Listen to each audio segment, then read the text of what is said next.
Le Premier ministre, le général de division Abdoulaye Maïga, est attendu demain dans la cité des 333 Le chef du gouvernement procédera au lancement d'une série d'activités dans le domaine socio-économique, sanitaire et culturel. Dans l'agenda, le lancement des activités du projet de mise en valeur des plaines rizicoles. Tombouctou s'apprête à réserver un accueil des grands jours au Premier ministre.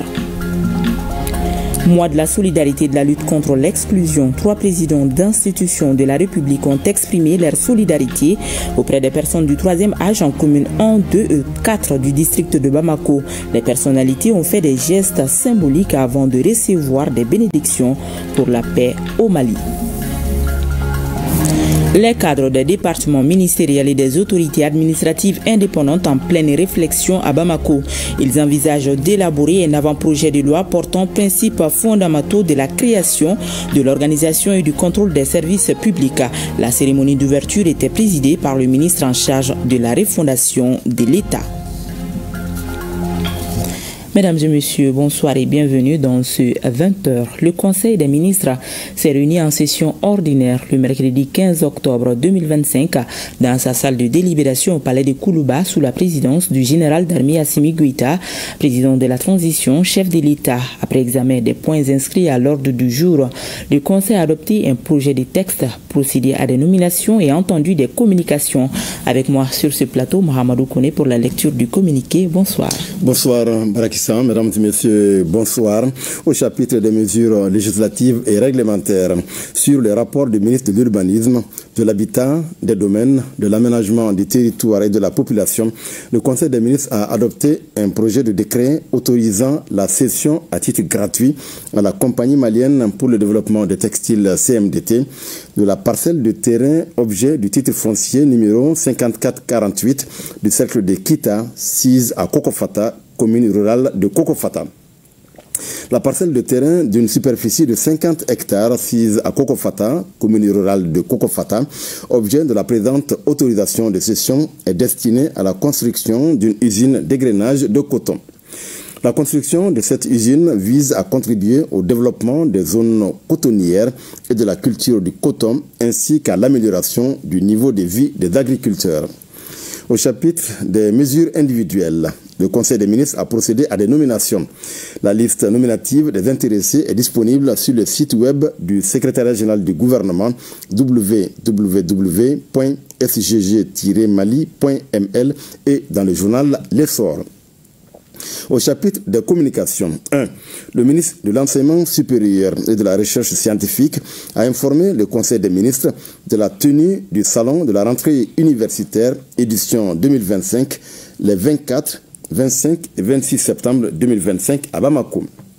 Ce salon avait pour objectif, entre autres, d'offrir un cadre propice d'aide à l'orientation aux élèves, aux étudiants et à d'autres catégories d'apprenants, d'axer les formations de l'enseignement supérieur sur les besoins de développement de notre pays, d'informer et de sensibiliser les élèves, les étudiants et les parents d'élèves sur les opportunités de formation au niveau des structures nationales de formation, d'enseignement supérieur et de recherche et les opportunités d'emploi. L'édition 2025 de la rentrée universitaire qui a réuni des universités publiques et privées, les grandes écoles, les partenaires institutionnels et socio-économiques a permis de renforcer la visibilité des réformes en cours dans l'enseignement supérieur ainsi que l'engagement de l'État en faveur de la qualité et de l'employabilité des diplômés.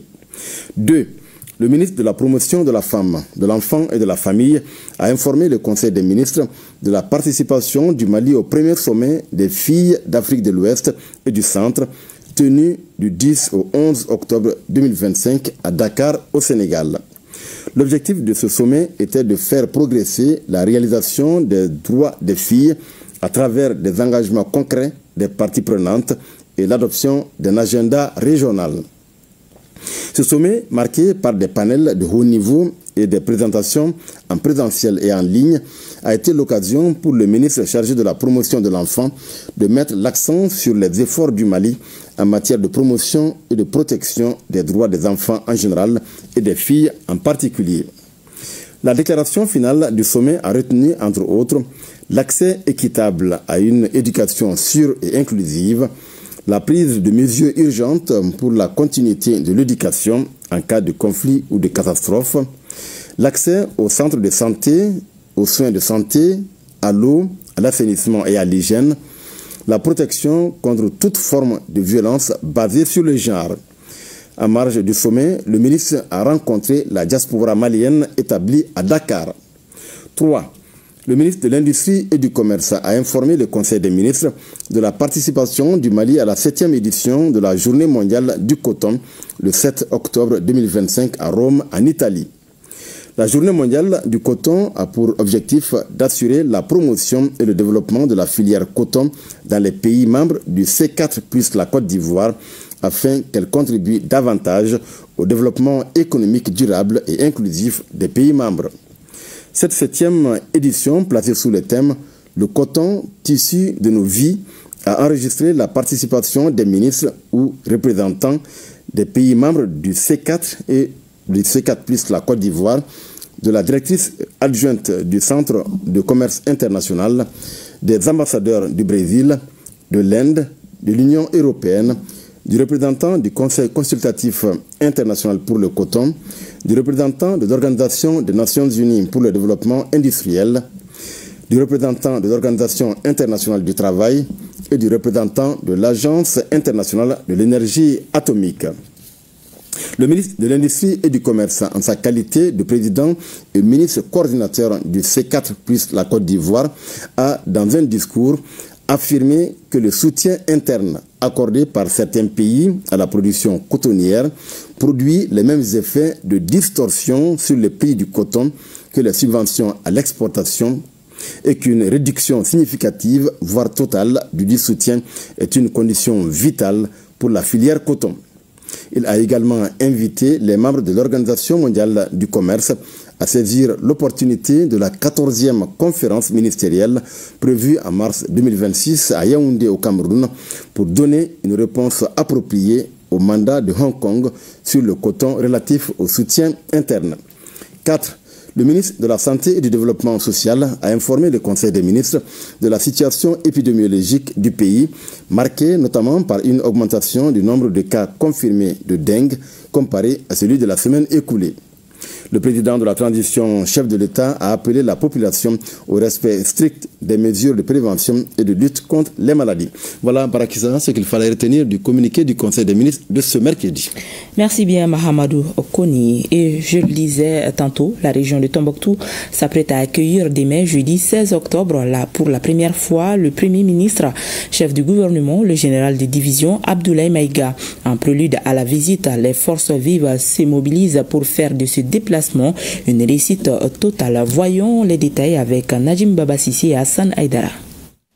Les forces vives de la région de Tombouctou se mobilisent pour réserver un accueil à la hauteur de la personnalité du Premier ministre, le général de division Abdoulaye Maïga, chef du gouvernement attendu dans la cité des 333 saints, pour lancer une série d'activités le jeudi 16 octobre. Les autorités traditionnelles, aussi bien que les instances des femmes et des jeunes, s'activent pour la réussite de ce challenge. Nous lançons un appel pressant à l'ensemble des communautés de la région de Tombouctou, toutes les populations, de sortir massivement le 16 octobre comme prévu pour accueillir notre Premier ministre. Sortons massivement pour aller accueillir le Premier ministre dans notre ville d'hospitalité. C'est le message que je lance pour les femmes, les jeunes et à toute la population de la région de Tombouctou.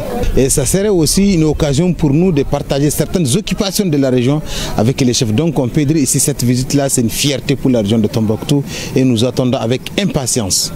Les autorités communales sont également mobilisées. Elles mesurent l'importance d'une telle initiative des hautes autorités de la transition. Aujourd'hui, la transition a pris en compte le souci de toutes les populations de la région de Tombouctou. Les légitimités, le social à travers la santé améliorée et ensuite aujourd'hui nos paysans, nos producteurs. Et rien que pour ces raisons, je crois que chacun de nous, même les handicapés, doivent utiliser les moyens qu'il leur faut pour être de la partie à réserver un accueil des grands jours au Premier ministre. Le Premier ministre, chef du gouvernement, procédera dans la cité des 333 saints à la pose de la première pierre du vestibule de légitimité traditionnelle, de celle des travaux de rénovation de l'hôpital de Tombouctou. Ensuite, le lancement officiel des activités du projet de mise en valeur des plaines rizicoles de Tombouctou. Et oui, cette visite du Premier ministre sera marquée par le lancement d'une série d'activités dans la pose de la première pierre du vestibule des légitimités traditionnelles, les activités du projet de mise en valeur des plaines rizicoles de Tombouctou, entre autres. Et déjà, les autorités accompagnées des populations saluent cette première visite du chef du gouvernement. Nous retrouvons Najim Babassi. Tombouctou, cité des 333 saints, se prépare à accueillir une visite de haute importance. Le Premier ministre, le général de division Abdoulaye Maïga, est attendu dans la ville pour donner le coup d'envoi à une série d'activités aux dimensions à la fois symboliques, sociales et économiques. Au cœur de cette visite officielle figure un geste fort, la pose de la première pierre du vestibule des légitimités traditionnelles. Longtemps réclamé, cet espace dédié aux autorités coutumières marquera une reconnaissance officielle de leur rôle et de leur place dans la société malienne. Jamais de mémoire d'homme, un pouvoir central n'a autant donné de considération pour les légitimités traditionnelles. Il faut reconnaître, et cela fait l'unanimité, qu'avec les autorités de la transition, ils ont travaillé vraiment pour redorer le blason des autorités, donc nous en sommes vraiment reconnaissants. Autre point fort de la visite, le lancement des travaux d'extension et de modernisation de l'hôpital de Tombouctou.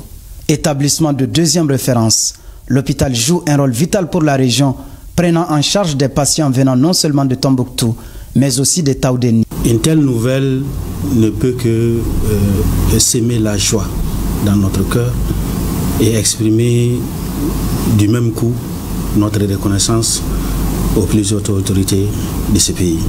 C'est l'aboutissement d'un long processus administratif diplomatique qui va nous permettre à terme d'avoir un hôpital assez spacieux, un hôpital bien équipé pour que nous puissions offrir des soins de qualité à la population de Tombouctou. Et les services continuent à être offerts pendant les travaux.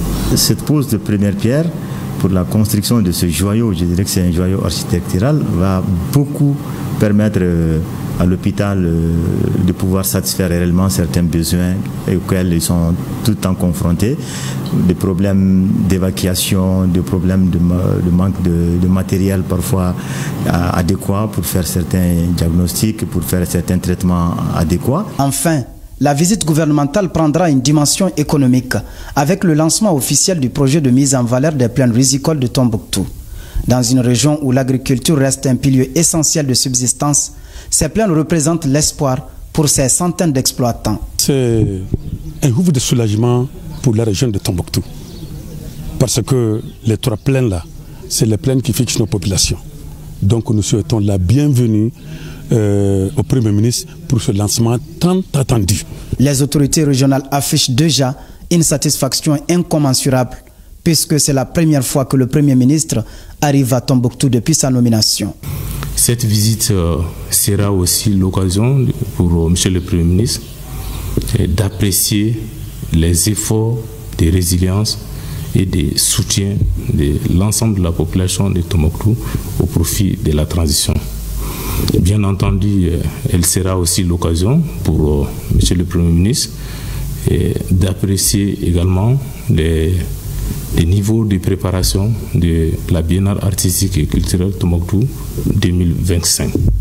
C'est pourquoi j'invite l'ensemble de la population de la région de Tombouctou, de l'Éré à Gossi, à réserver un accueil chaleureux à M. le Premier ministre. Cette visite s'annonce donc comme un tournant pour Tombouctou, à la croisée de chemin entre mémoire, santé, modernisation et développement agricole. Le message est clair, renforcer les fondements sociaux tout en jetant les bases d'un avenir plus prospère.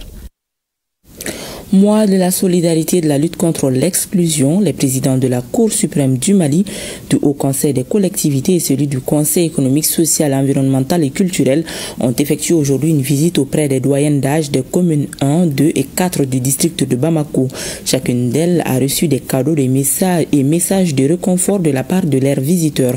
Le compte-rendu de nos reporters Batraoré, Moussa Kamara et Sidou Traoré.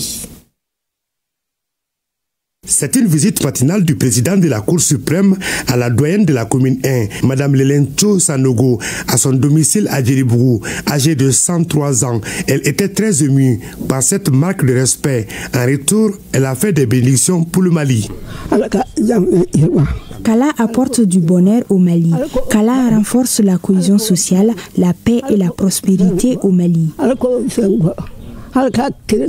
Entouré des autorités communales du service de développement social et des membres de la famille Konaté, le président de la plus haute juridiction du Mali a souligné la valeur profonde de cette solidarité envers les personnes âgées. Nous remercions le bon Dieu parce que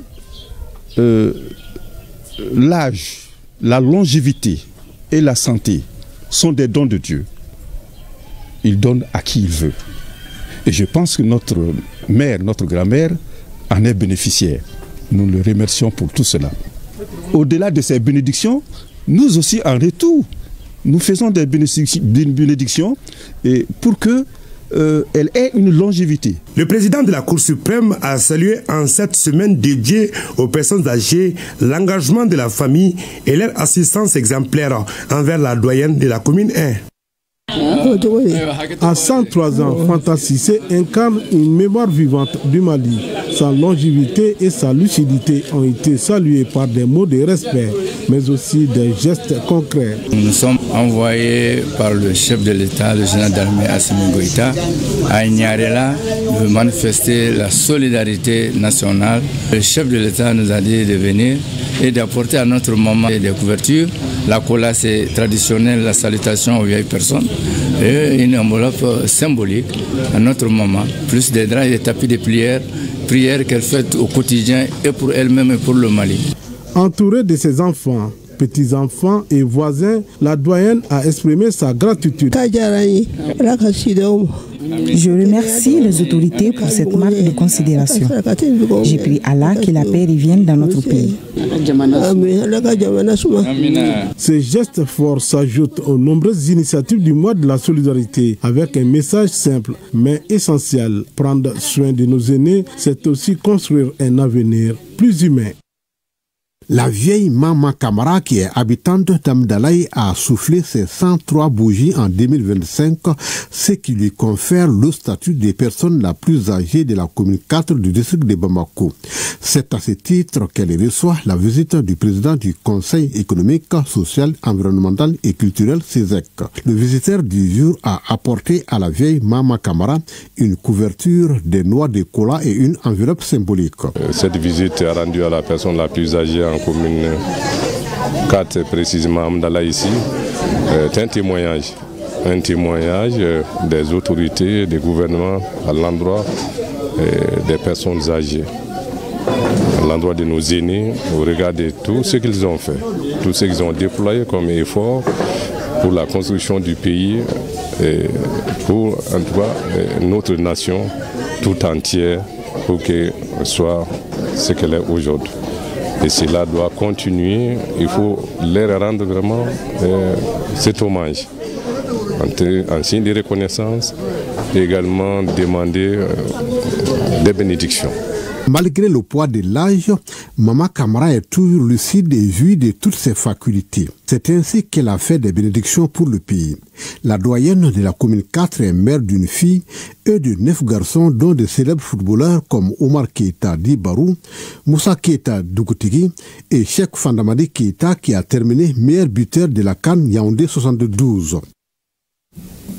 Le Haut Conseil des collectivités ouvre ses portes au sincère FNR à la faveur de la remise du 10e rapport du comité. Le document, qui s'articule autour de plusieurs points, traite les actions réalisées par l'organe législatif issu des recommandations des ANR, à savoir les besoins fondamentaux du peuple. Le rapport du comité va de janvier 2024 à décembre 2024. Lors de la cérémonie de remise, les grands axes du manuel ont été présentés aux conseillers du Haut Conseil des collectivités qui, par ailleurs, salue la clarté et les efforts du gouvernement pour la mise en œuvre des différentes actions, même si beaucoup reste encore à faire. Le point avec Aridou Matina. Le comité indépendant de suivi et évaluation des recommandations des forums nationaux de la refondation sincère FNR au Conseil des collectivités. L'institution qui incarne la masse rurale envisagée reçoit ainsi le deuxième rapport du comité. Au Conseil des collectivités territoriales, il est tout à fait normal de penser que vous constituez à présent un mode d'expression collectif qui garde ses attaches avec ses origines historiques. Qui plus que vous peut expliquer aux structures sociales traditionnelles le bien fondé de ces réformes entreprises ainsi que leur incidence politique, économique et sociale. Ce document qui va de janvier 2024 à décembre 2024 est bâti autour de plusieurs axes comme le rappel du cadre stratégique de l'État, le rappel des piliers de la refondation, les résultats, les effets et impacts perceptibles et les constats et observations du comité. Autant d'axes majeurs développés lors de la rencontre, c'est là à la satisfaction et à la compréhension des conseillers du Haut Conseil des collectivités. Ce qui est sûr, le gouvernement s'est engagé sur les actions prioritaires et le gouvernement s'est engagé à commencer les actions prioritaires complémentaires. Une fois encore, moi je remercie, je félicite pour ce rapport. Je félicite très bien les évaluateurs qui ont fait un travail remarquable. Monsieur le Président, vous avez fait des constats, des observations et des recommandations pertinentes que nous partageons au Conseil des collectivités. Et je voudrais vous en féliciter. Au niveau du sincère FNR, la démarche consiste à élargir la base d'information sur les résultats. Le point sur lequel nous insistons, c'est surtout la fonction de planification. Parce qu'il y a beaucoup d'actions qui sont énumérées comme des recommandations. Il y en a beaucoup. Alors, la mise en œuvre demande une rigueur dans la planification. Comment intégrer l'ensemble de ces recommandations, évaluer éventuellement certaines recommandations pour voir en quoi elles recoupent une autre recommandation, en quoi elle est pertinente à cette période.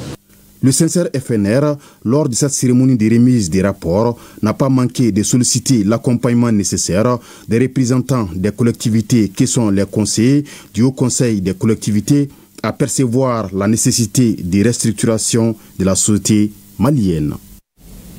Je le disais également dans les titres, les cadres des départements ministériels et des autorités administratives indépendantes sont réunis au CICB à la faveur d'un atelier. Le but est d'élaborer un avant-projet de loi portant principes fondamentaux de la création, de l'organisation et du contrôle des services publics. Il s'agit pour les participants de valider le rapport provisoire de la mission d'évaluation de la loi existante afin de l'adapter aux concepts et aux besoins des utilisateurs. La cérémonie d'ouverture était placée sous la présidence du ministre en charge de la refondation de l'État. Les détails avec Alousseni Touri. La loi numéro 2014-049 portant principes fondamentaux de la création, de l'organisation et du contrôle des services publics est jugée aujourd'hui obsolète. Aussi, il a été entrepris de la réviser, d'où la mise en place d'une mission d'évaluation pour entreprendre des consultations inclusives destinées à recueillir les avis des cadres des structures concernées.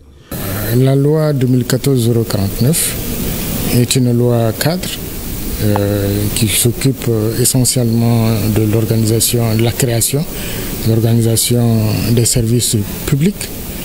Et à ce titre, cette loi-là, parce qu'elle date de 2014, elle a été au fil des ans vidée quelque part, on peut le dire, de son essence. Il fallait procéder à sa relecture et en faire une loi un peu plus coercitive. Le ministère en charge de la refondation a fait le constat de l'obsolescence de cette loi, ou du moins de son inadéquation au contexte actuel. Après plus d'une décennie d'application de la loi portant principes fondamentaux de la création, de l'organisation et du contrôle des services publics, il est apparu nécessaire de procéder à sa relecture pour résoudre les difficultés liées, entre autres, à la cohabitation des services d'audit interne avec les services d'inspection, aux critères d'érection d'une direction nationale en direction générale, à l'inadéquation des cadres organiques quant à l'évolution des services et aux besoins des usagers, à la non prise en compte de certaines catégories de services dans la typologie des services publics, à la non prise en compte de certaines questions dans les domaines d'intervention des autorités administratives indépendantes. Pour bien exécuter cette tâche, un bureau de consultation a été sélectionné. Celui-ci a travaillé conjointement avec le comité de suivi et les personnes concernées. À la suite du présent atelier de validation, les modifications convenues seront portées au document avant son adoption. Il y a beaucoup d'innovations qui ont été apportées dans ce nouveau projet de texte, donc, notamment en ce qui concerne le cabinet du ministre et du ministre délégué. En plus aussi le nombre de directions qui était limité à 5. Donc on a allé à 8 directions. Également, cette loi ne prenait pas en compte certaines autorités indépendantes. Donc nous avons inséré ces autorités indépendantes. Avec ce genre d'initiative, l'on peut d'ores et déjà affirmer que la modernisation de notre administration est en marche. La journée internationale de la femme rurale couplée à celle de l'alimentation a été célébrée aujourd'hui à Ouenzindougou, une localité située dans le Mandé, région de Koulikoro. La célébration était placée sous le thème de la résilience féminine face aux défis alimentaires. L'événement présidé par le ministre de la Refondation représentant le Premier ministre a réuni des représentants de groupements féminins agricoles, une forte équipe gouvernementale ainsi que des partenaires techniques et financiers. Les échanges ont porté sur les questions liées à l'accès des femmes rurales aux ressources productives, à la sécurité alimentaire et à leur rôle dans les chaînes de valeur agricoles. Les autorités ont salué l'engagement des femmes rurales et réaffirmé leur volonté d'intégrer leurs préoccupations dans les politiques publiques. Les partenaires techniques ont quant à eux exprimé leur appui pour le financement de projets portés par des femmes. Awadit Makamara et Sokona Kamisoko reviendront sur cette cérémonie dans nos éditions futures. Fidèle à sa vision des Mali unis et équitable, le président de la transition, le général d'armée Assimi Goïta, a une fois de plus posé un geste fort en faveur de l'éducation. À Dar Salam, il a offert 400 kits scolaires à des élèves de l'école franco-arabe et ceux du camp de garde. Un geste qui illustre son engagement constant pour le bien-être social et la réussite des enfants maliens et qui doit permettre d'atténuer les charges familiales. Reportage Bokari Koulibaly. Toucher les cœurs, redonner le sourire, alléger les charges familiales et raviver l'espoir, le général Assimi Goïta continue de traduire la solidarité en action à l'école franco-arabe de Dar Salam et à celle du camp de garde du même quartier. La générosité présidentielle s'est exprimée ce mercredi à travers la remise de 400 kits scolaires. J'ai l'immense plaisir d'exprimer notre profonde gratitude à l'endroit du donateur, le général d'armée Assimi Goïta, président de la transition. Ces sacs et ces cahiers nous serviront d'outils précieux. Ça permettra également à nos enfants vraiment de bien travailler, n'est-ce pas, en classe. Donc c'est ça vraiment l'importance vraiment pour moi. Cet appui du président de la transition s'inscrit dans le cadre de ses œuvres sociales et de la célébration du mois d'octobre dédié à la solidarité et la lutte contre l'exclusion. Le président de la transition aujourd'hui, au lieu de prendre qu'un tiers de ses fonds de souveraineté, tous ces fonds de souveraineté vont aux œuvres sociales aujourd'hui. Tout ça, c'est pour appeler les Maliens à la solidarité. Il ne pourra construire le Mali qu'avec tout le monde. Tout le monde doit apporter sa pierre à l'édifice Mali. Au-delà de la symbolique, ce geste du président Goïta est également un appel aux mécènes à lui emboîter les pas. C'est là afin que chaque élève malien puisse avoir la chance d'étudier dans la dignité et dans de bonnes conditions. Direction les États-Unis, précisément à Washington, en marge des réunions annuelles de la Banque mondiale et du FMI, le ministre de l'économie et des finances a eu des échanges avec le président de la BOAD, Banque ouest africaine de développement, Serge Ekou, et s'est réjoui de cette opportunité. Il est dit au micro de Aïssata Ibrahim Maïga. La BOAD de rencontrer ses actionnaires et ses clients, l'espèce le ministre de l'économie et des finances de la République du Mali. Alors, vous avez vu, on a fait un point sur le pipeline, l'ensemble des projets qui sont dans le pipe, qui sont les priorités du gouvernement. Nous avons principalement travaillé sur les questions d'énergie et le ministre a insisté sur le fait que l'énergie était un secteur vital, une des priorités du gouvernement, ce qui correspond d'ailleurs à une des priorités également, si ce n'est la priorité de la Banque ouest-africaine de développement. Nous avons discuté également des questions de santé et d'éducation et travaillé également sur la façon de laquelle on allait financer tout ça en insistant sur les questions de ressources concessionnelles, c'est-à-dire les ressources les moins chers possibles. Nous avons eu également un échange sur le secteur bancaire, la nécessité pour le secteur bancaire de toujours continuer de bénéficier à la fois des dépôts à terme de la BOAD, mais également des prêts interbancaires. Toujours dans le cadre des réunions annuelles de la Banque mondiale et du FMI, le ministre de l'économie et des finances a eu des échanges avec d'abord une délégation libyenne, puis avec les administrateurs chinois et américains du Fonds monétaire international.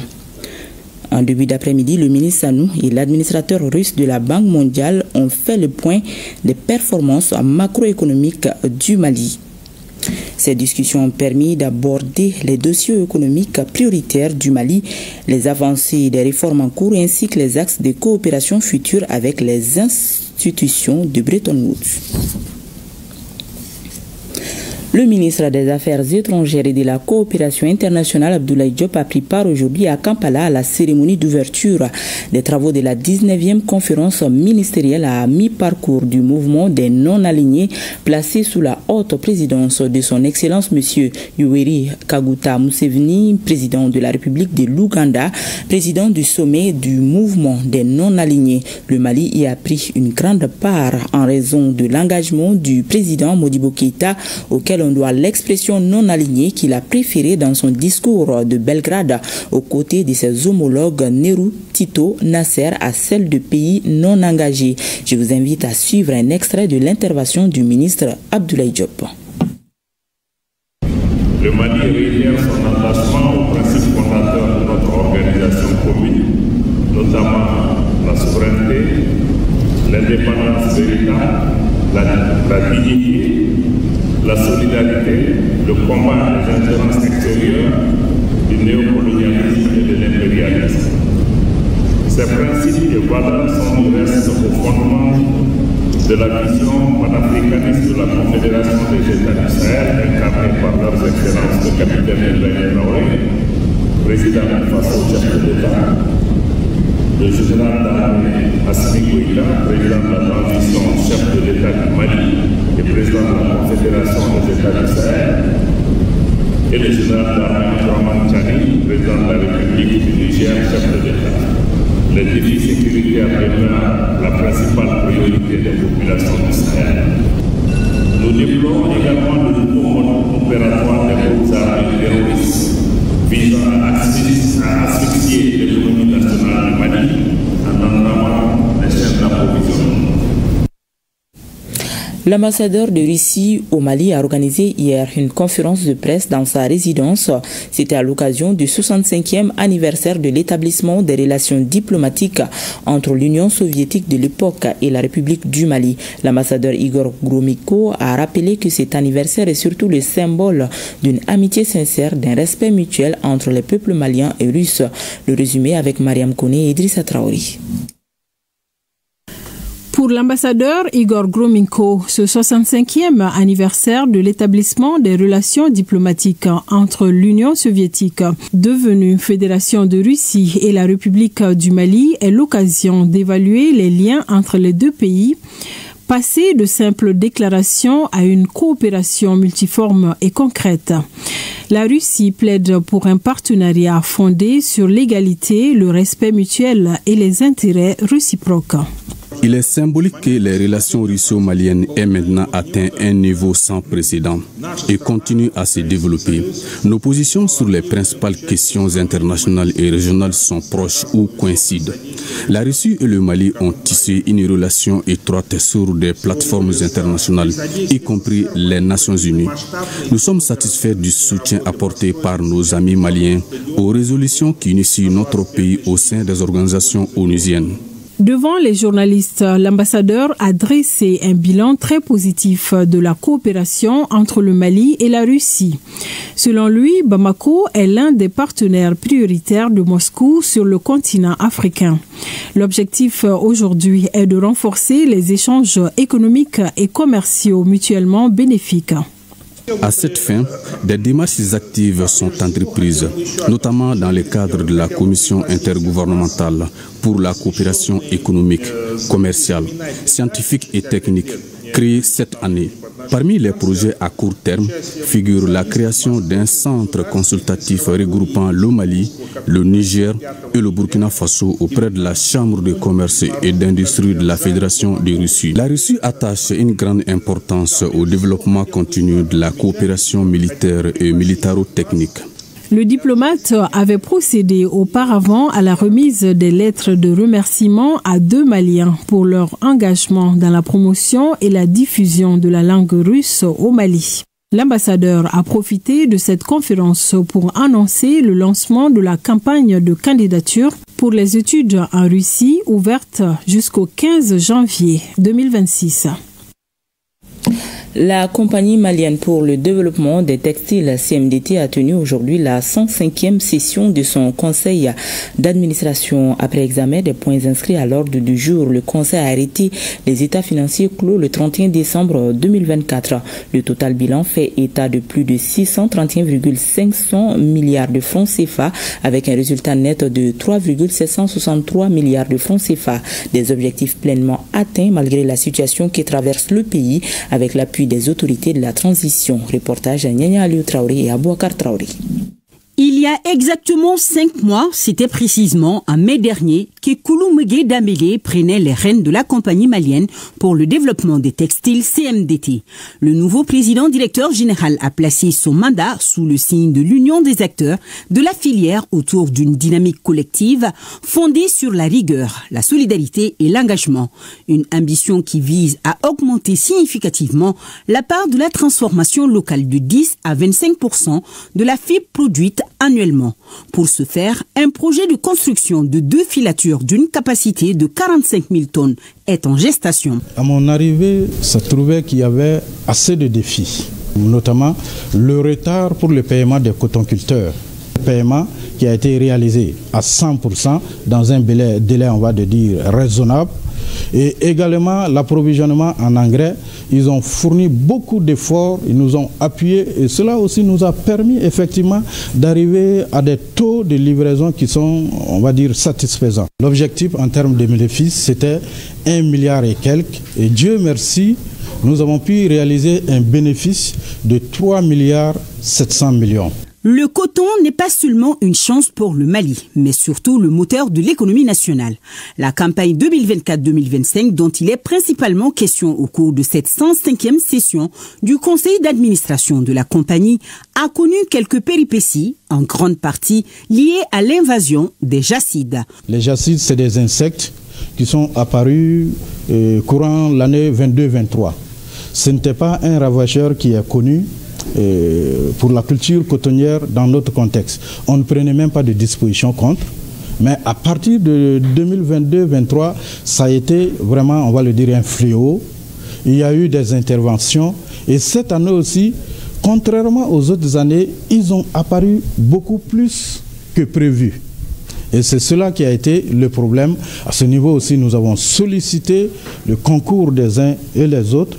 Et les autorités ont répondu à cela aussi. Et aujourd'hui, on peut dire, Dieu merci, l'infestation a été maîtrisée à hauteur de souhait. À l'issue des débats, le Conseil a entre autres coopté un nouvel administrateur, adopté le procès verbal de la 103e session et approuvé le rapport de gestion du PDG Kouloumege Dambélé. À Son, les forces du mal se sont attaquées à l'escadron de la gendarmerie et au commissariat de police de la région hier soir. L'attaque a été vigoureusement repoussée par les forces de sécurité. Le gouverneur de la région de San, accompagné d'une forte délégation, s'est rendu sur les lieux pour s'imprégner de la situation. Pour plus de précisions, écoutons le colonel-major Ousmane Sangaré. Il est au micro de Drissa Kone et Sidou Kamina. Hier, on a été attaqué entre 20h et 21h par des individus venus à bord de véhicules ayant utilisé la perfidie en utilisant les véhicules de la police enlevés à blanc. Donc la population a du mal à comprendre ça parce que quand on voit déjà la police nationale blanc, on ne peut pas comprendre que c'est des individus mal intentionnés qui sont à bord de ces véhicules-là. Donc c'est comme ça qu'ils se sont approchés du commissariat de la ville de San et d'autres étaient à moto, donc en 2 groupes. pendant que le groupe était en train d'attaquer le commissariat de police, l'autre groupe s'est dirigé vers la gendarmerie, la compagnie de gendarmerie. Donc c'est ainsi que les deux emprises ont été attaquées au même moment. Nous avons enregistré vraiment beaucoup de pertes matérielles, mais pas de pertes en vie humaine. Donc il faut que les gens soient vraiment très vigilants. Chaque fois que vous voyez un véhicule, soit de la police ou de la gendarmerie, si vous avez le numéro de quelqu'un au niveau de la police, appelle directement pour dire qu'on voit un véhicule de la police ou de la gendarmerie ici. Est-ce que vous avez des véhicules en dehors de la gendarmerie ou bien en dehors de la police? Donc immédiatement, ils prendront des dispositions. Si nous devenons solidaires, nous apportons notre soutien aux forces de défense et de sécurité en refusant de coopérer avec ces gens-là, en refusant de les accueillir à bras ouverts. Je pense qu'ils vont réfléchir par deux fois parce qu'ils sauront que, d'une part, la population n'est pas favorable et de l'autre part, nous serons en train d'être traqués par les forces de défense et de sécurité.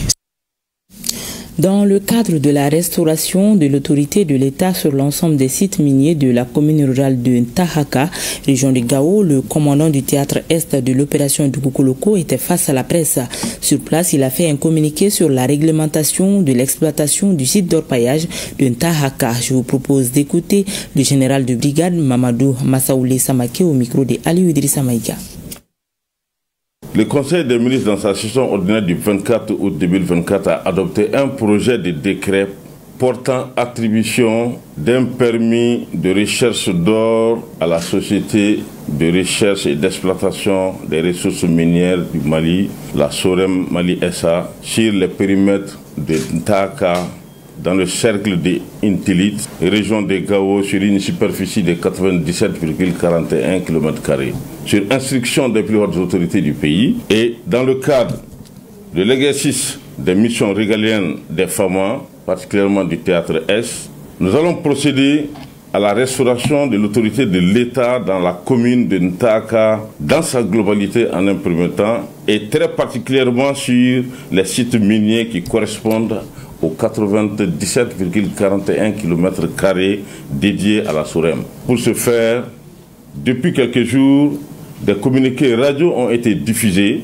sur les antennes régionales et dans les différentes langues demandant la cessation immédiate de toutes les activités d'exploitation sur les 10 sites et dans un délai bien déterminé dans les deux communiqués. Passé ce délai, tous les contrevenants s'exposeront à des sanctions conformément aux lois et réglementations en vigueur dans la République du Mali.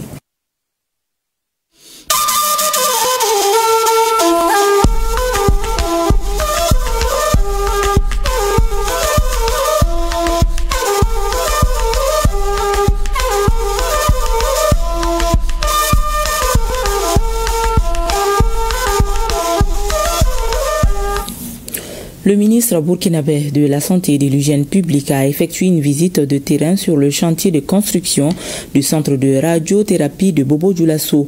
Basé au centre médical avec antenne chirurgicale SEMA de Dafra, cette infrastructure revêt un intérêt stratégique pour les plus hautes autorités du pays. Cette visite avait pour objectif de s'enquérir de l'état d'avancement des travaux et c'est un ministre de la Santé satisfait qui est réparti Kassoum Milogo, Sidiki Milogo et Saouba Mambone pour le compte-rendu. Le ministre de la Santé et de l'Hygiène publique parcourt et inspecte les différentes installations en construction. Le bunker, destiné à abriter les équipements de radiothérapie, la salle d'attente, les salles de consultation, le scanner, la salle d'anesthésie, tout est passé en revue. À ce jour, le taux d'exécution du centre de radiothérapie du CMA de Dafra est estimé à plus de 80%. Aujourd'hui, je dois dire que nous sommes satisfaits. Nous sommes satisfaits parce que ce centre a pris véritablement forme. Nous avons vu que les travaux liés aux infrastructures sont presque achevés, sinon même achevés à l'intérieur, ce qui a permis que l'installation des équipements commence. Ceci va permettre véritablement d'ici mi-novembre ou grand plus tard de procéder au dernier réglage ce qui va permettre d'aller vers l'inauguration officielle de ce centre. Après beaucoup de difficultés rencontrées sur le chantier, aujourd'hui nous voyons un centre qui présente le visage d'un hôpital. Nous saluons aussi cet engagement-là pour tenir les délais. Sur place, le ministre Kargoubou échange avec les techniciens de son département et les entrepreneurs en charge de la réalisation de cette infrastructure sanitaire. Les discussions portent sur les défis techniques, le personnel et les délais de livraison. Je dois dire aussi que nous sommes déjà en train de travailler sur la mobilisation des ressources humaines. Nous avons déjà mobilisé un physicien médical, nous sommes en train de mobiliser des radiothérapeutes, des médecins nucléaires. Et donc oui, aujourd'hui, je dois dire que nous sommes pleinement satisfaits pour ce que nous avons vu au niveau de ce centre. C'est vraiment un sentiment de satisfaction et surtout un sentiment de reconnaissance au gouvernement du Burkina Faso. Vous avez vu avec moi à l'intérieur les équipements et c'est vraiment sans commentaire. Avec le centre de radiothérapie du CMA de Dafra, c'est une étape décisive qui est franchie dans la lutte contre les cancers au Burkina Faso. Un centre qui devrait accueillir ses premiers patients d'ici à la fin de l'année. Ouverture ce matin à Niamey de la première édition du Salon monétique du Niger Samoni.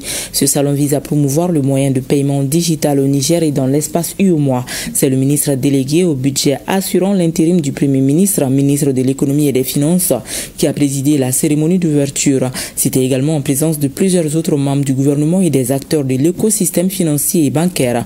Compte rendu Nana Mariama Moutari et Abdourahman Amadou. Le Salon monétique du Niger Samoni, qui a ouvert ses portes ce 14 octobre 2025 au Centre international des conférences Mahatma Gandhi de Niamey, est un cadre d'échange et de partage d'expériences afin de promouvoir l'écosystème digital au Niger et au-delà, en Afrique de l'Ouest et de l'espace UEMOA. L'idée du Samoni est venue d'un simple constat. Il n'y avait pas jusque-là de cadre de réflexion inclusif consacré aux moyens de paiement digitaux. La remarque était toute simple. De quelle manière envisagerions-nous de développer les moyens de paiement digitaux au Niger dans les 10, 15, 20 années à venir? Comment est-ce que les acteurs du monde digital peuvent constituer une force de proposition pour permettre aux autorités de redéfinir les règles du jeu? Le ministre de la Communication et des Nouvelles Technologies de l'Information a indiqué que ce salon reflète l'ambition portée par le président de la République pour l'inclusion financière au Niger et la promotion de la bonne gouvernance. Le message est sans équivoque. Le Niger est en marche. Nous ne nous contentons pas de parler de digitalisation. Nous en bâtissons les fondations juridiques, stratégiques et infrastructurelles avec détermination et méthode. Le ministre délégué au budget assurant l'intérim du Premier ministre, ministre de l'économie et des finances, a souligné que ce salon intervient à un moment où le Niger subit encore les conséquences des sanctions de la communauté internationale qui ont entraîné une réduction drastique des transactions financières de la clientèle bancaire avec plus de 80% des transactions de la population réalisées en cash. La digitalisation des moyens de paiement s'est imposée mondialement et notre pays ne peut se soustraire à cette marche. C'est pourquoi depuis 2017, le ministère de l'économie et des finances a mené des réformes majeures visant à favoriser la digitalisation des paiements de l'État.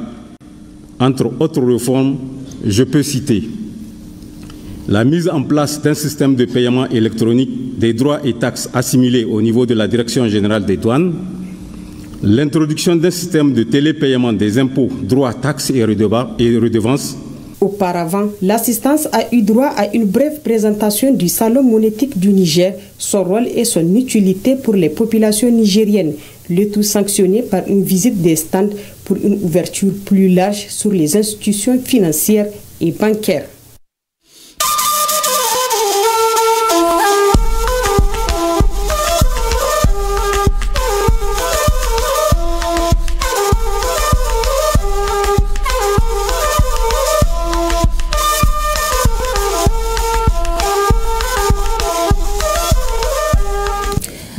Suite de la série de rencontres d'échange du ministre de la Jeunesse et des Sports chargé de l'instruction civique et de la construction citoyenne avec la jeunesse. Le ministre Fomba était au 6e et 3e arrondissement sans frontières avec les jeunes. Il a été question de l'actualité du pays et les jeunes du Mali se disent prêts à jouer leur rôle afin de soulager la population, d'où l'initiative Andioro. On en sait plus avec Abdul Karim Kaba. Réfléchir ensemble, c'est grandir ensemble. Voilà tout le sens de cette série de rencontres du ministre de la Jeunesse et des Sports chargé de l'instruction civique et de la construction citoyenne. À Koulouba, c'est dans la joie que la jeunesse du 3e arrondissement a accueilli le ministre Fomba. Et c'est dans le cadre de l'initiative Andioro, espace sans frontières. Cette grande mobilisation, surtout de la jeunesse, va changer beaucoup de choses, notamment le changement de comportement. Les jeunes sont là à orienter et aussi à arranger les rangs. Et aussi, ils sont en train de sensibiliser la population à ne pas garder les bidons d'échange chez eux, en les sensibilisant aussi à faire preuve de solidarité surtout. Autre lieu, même engagement avec quelques doléances. À Sogoniko, dans le 6e arrondissement, les jeunes ont d'abord évoqué les difficultés rencontrées sur le terrain.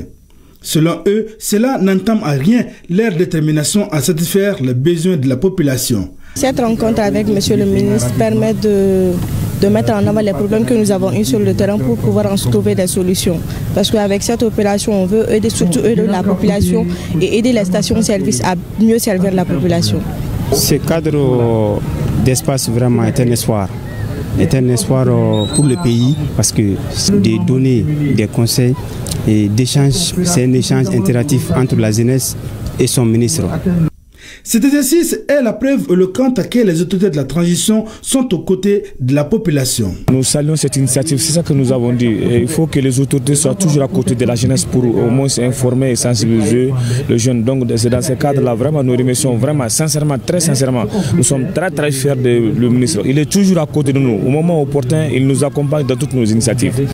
Très fier, le ministre Fomba s'est dit rassuré de l'engagement de la jeunesse malienne dans cette épreuve difficile que traverse le pays. Andioro, qui est piloté par le CNJ aujourd'hui, c'est une grande fierté pour nous de voir les jeunes engagés qui se déploient malgré les difficultés d'aujourd'hui et se dire qu'ils ont un rôle à jouer. Avec cette mobilisation, ça montre à suffisance que les jeunes restent et sont toujours engagés. Et c'est une réponse à l'appel du président de la transition. Et ces jeunes-là, je crois qu'ils veulent prouver qu'aujourd'hui, il y a une nouvelle jeunesse qui est là, qui est engagée, qui est prête à défendre sa patrie, sa nation, à bâtir le Mali-Croix que nous voulons. En initiant cette série de rencontres, Espace sans frontières, les jeunes sont motivés plus que jamais à jouer leur rôle. Un mot de sport, le Mali accueille le tournoi qualificatif pour la Ligue africaine de basketball BAL 2025, groupe A du 17 au 19 de ce mois. En plus du Mali, le Burkina Faso, la Guinée et la Libye participent à cette compétition de basketball des clubs. Déjà ce soir, les délégations libyennes et burkinabées sont bien arrivées par vol à Bamako. Mohamed Namakita était à leur accueil à l'aéroport international président Modibo Keïta. Suivant. La délégation libyenne de Al-Ali Benghazi est la première à fouler le sol malien en vue de participer à la première fenêtre de BAL à Bamako. Si le vol a connu un léger retard, l'entraîneur Ahmed Omar rassure que tout va bien et que son effectif est au grand complet. Une heure après l'arrivée des Libyens, c'est le tour de l'AS Douane Basketball du Burkina Faso.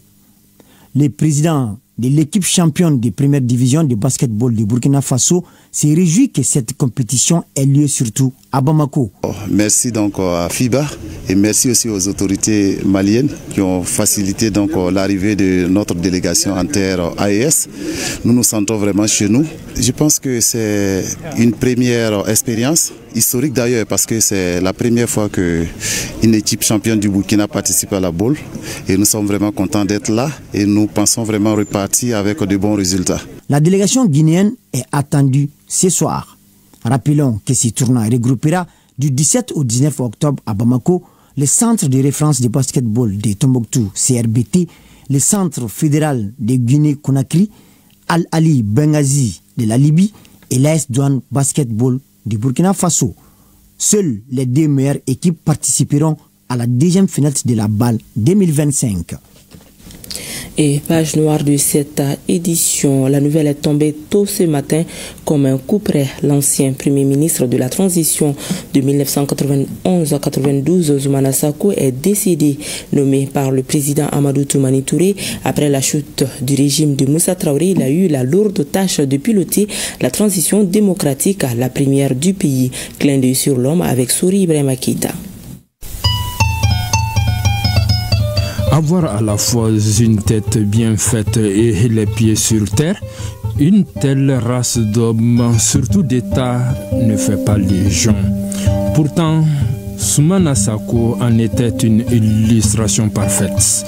Genre d'esprit brillant, premier à l'école et locomotive dans la vie professionnelle.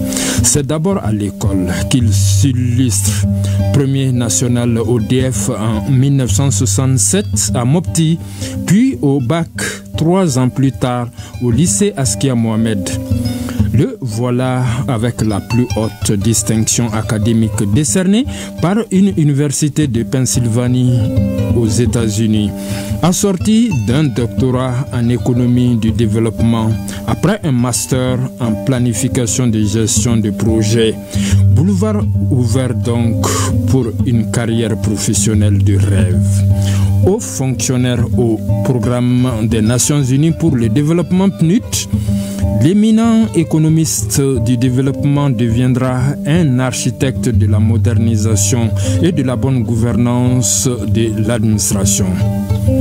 Ministre des Finances 1986-87, il retarde la chute du régime titubant d'alors du président Moussa Traoré, méritant le surnom très flatteur de Monsieur le ministre Salaire, au moment où la belle machine écono-financière du pays était grippée.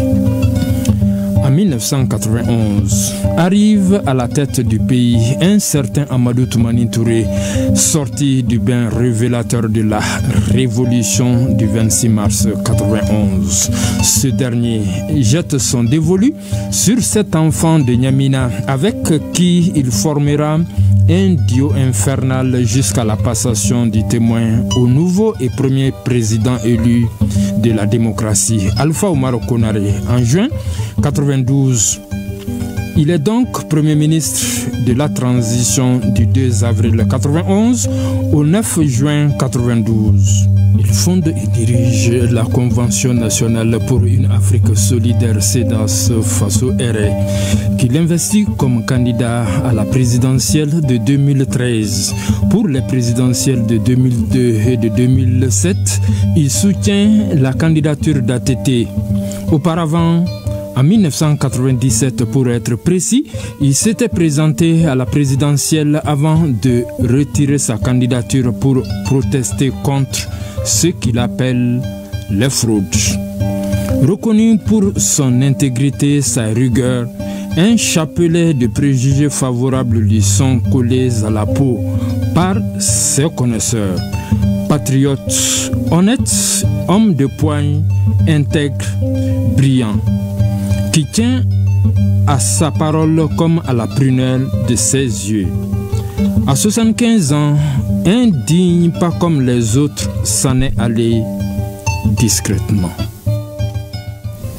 Que son âme repose en paix. Et c'est ce qui met un terme à cette édition. Merci à vous de l'avoir suivi. À demain, même heure, s'il plaît à Dieu.